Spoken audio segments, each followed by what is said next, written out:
Gurpreet has fixed her acidity permanently and got rid of antacid. अब उन्हें हर सुबह antacid खाने की जरूरत नहीं पड़ती. Now she enjoys a meal without any fear of bloating, indigestion and burping. Gurpreet ji ने कैसे अपनी एसिडिटी को रूट से खत्म किया, स्टेप बाय स्टेप आज की इस वीडियो में आपको पता चलेगा. मेरा हर एक दिन एंटासिड लेके स्टार्ट होता था. अच्छा तो नहीं लगता था, पर क्या करती, मुझे बहुत एसिडिटी रहती थी, बर्प्स आते थे, ब्लोटिंग रहती थी. कुछ हल्का भी खाओ तो डाइजेस्ट नहीं होता था. खाने पीने की काफ़ी प्रॉब्लम रहने लगी थी मुझे. मैंने फेसबुक पे एसिडिटी की ऐड देखी थी, मिड ड्यूटी की. मैंने इनका बिटेन एंड प्रोबायोटिक्स लेना स्टार्ट किया. सबसे पहले मुझे मेरी मॉर्निंग रूटीन में बेटर फील होने लगा. अब सुबह उठते ही मुझे एंटी एसिड नहीं लेना पड़ता था. सबसे बड़ा मिथ जो हम में से ज़्यादातर लोगों को है कि एसिड रिफ्लक्स बॉडी में ज़्यादा एसिड बनने के कारण होता है. आप किसी से भी बात कर लीजिए जिन्हें एसिडिटी है, वो यही कहेंगे कि कुछ नहीं, बस एसिड बन रहा है बॉडी में. और फिर उस एसिड को कम करने के लिए दे स्टार्ट टेकिंग मेडिसिन. सबसे पहले हमें ये जानना जरूरी है कि एसिडिटी लो स्टमक एसिड के कारण होती है. Studies have shown a clear relationship between lower amount of stomach acid and higher rate of acid reflux. How? Let's find out. Lower oesophageal sphincter एक बैंड होता है which is made up of muscles जो wrap करता है oesophagus को, जहां से stomach start होता है. इसका मेन काम होता है कि जो भी स्टमक के अंदर कंटेंट है, जैसे कि स्टमक एसिड एंड फूड, उसे ईसोफेगस में आने से प्रिवेंट करने का. जितना ज़्यादा एसिडिक एनवायरनमेंट स्टमक में होता है, it will trigger the sphincter muscles to become very tight and prevent the flow of acid into the oesophagus. On the other hand, जब स्टमक एसिड कम होता है, स्फिंक्टर मसल्स लूज होते हैं, which result in easy flow of acid into the oesophagus. Stomach and oesophagus के cells एक दूसरे से बहुत डिफरेंट होते हैं. स्टमक ऐसे डिजाइन होता है that it can withstand acid secretion, but oesophagus में ऐसा नहीं होता. स्मॉल अमाउंट ऑफ एसिड, चाहे वो डाइल्यूटेड फॉर्म में भी हो, it can also trigger massive amount of acid reflux. Let's know the reasons why a person usually have acidity. Number 1, high carb rich diet. हम इंडियंस की diet balance diet नहीं होती. हमारी डाइट में बहुत ज़्यादा कार्ब्स होते हैं. Let's take an example of an average Indian diet. Breakfast में लेते हैं यूजुअली हम लोग परांठा या फिर उसके साथ कर्ड. परांठे में क्या है? कार्ब्स. लंच में हमारे होती है चपाती के साथ कोई सब्जी. चपाती इज अगेन कार्ब्स. शाम को जब भूख लगी तो हमने ले लिया इवनिंग स्नैक्स, उसमें भी कार्ब्स हैं. एंड यूजुअली हम लोग रात में डिनर में राइस या फिर चपाती और सब्जी लेते हैं, which again contains a lot amount of carbs. We know that poor carb digestion increases the risk of acidity and digestive issues. Number 2, aging. With age, stomach acid level starts dropping. इसके साथ साथ हमने ये भी देखा है कि जो एज लोग होते हैं उनकी एंटासिड की मेडिकेशन भी चल रही होती है, which make their stomach acid worse. Number 3, obesity.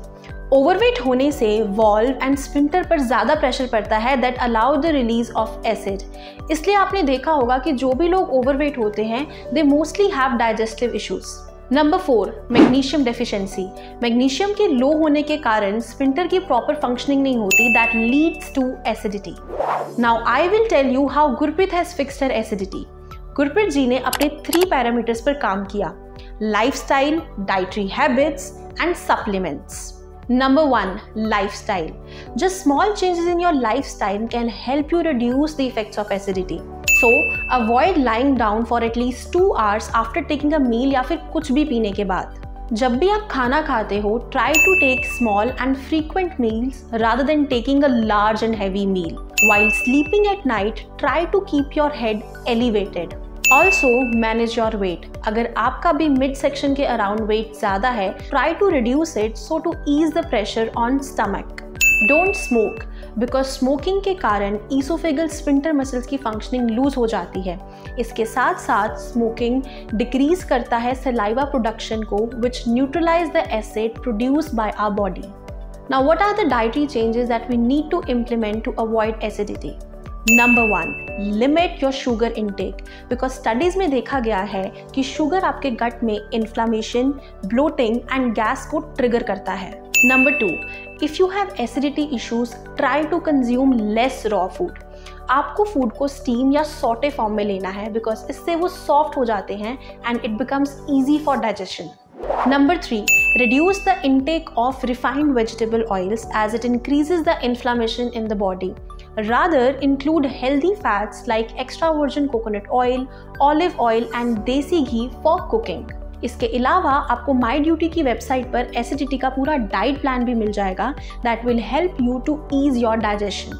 Bitten HCl, ये वही एसिड है जो आपकी बॉडी नेचुरली बनाती है स्टमक में। Taking this supplement will return your stomach acid levels to optimal, जिससे आपके lower sphincter muscles में tightening होगी। Thus, less acid will make its way back up to the esophagus. ये supplement आपको खाने के बीच में एक कैप्सूल से स्टार्ट करना होगा and gradually you can increase it. Once you find a dose that will help you to reduce the acidity, you can take that. ये डोज 1 कैप्सूल भी हो सकती है और 2 कैप्सूल भी हो सकती है। Vitamin B12, एंटासिड या फिर एसिड ब्लॉकिंग पिल्स हमारी बॉडी में क्रिटिकल विटामिन्स एंड मिनरल्स जैसे कि आयरन एंड विटामिन B12 की एब्जॉर्प्शन को हिंडर करती है। दैट्स वाई जिनको एसिडिटी की प्रॉब्लम होती है they generally feel lethargic after every meal. Acid is required to cleave these nutrients from our food for our body to absorb it. Thus, adding vitamin B12 in your daily life will help you increase your energy levels. Leaky gut. Leaky gut contains DGL. It has the ability to restore the integrity of esophagus, stomach and intestinal lining. ये protective mucus की secretion को increase करता है that lines the lower and upper GI tract. Mucus is one of the most powerful antidote to acid. Thus, इसकी secretion को increase करने से it will help to reduce the reflux irritation. So, ये कुछ simple tips हैं जिससे कि आप अपनी प्रोलॉन्ग एसिडिटी को ठीक कर सकते हैं। If you have any queries regarding the same, comment down in the comment box. Thank you.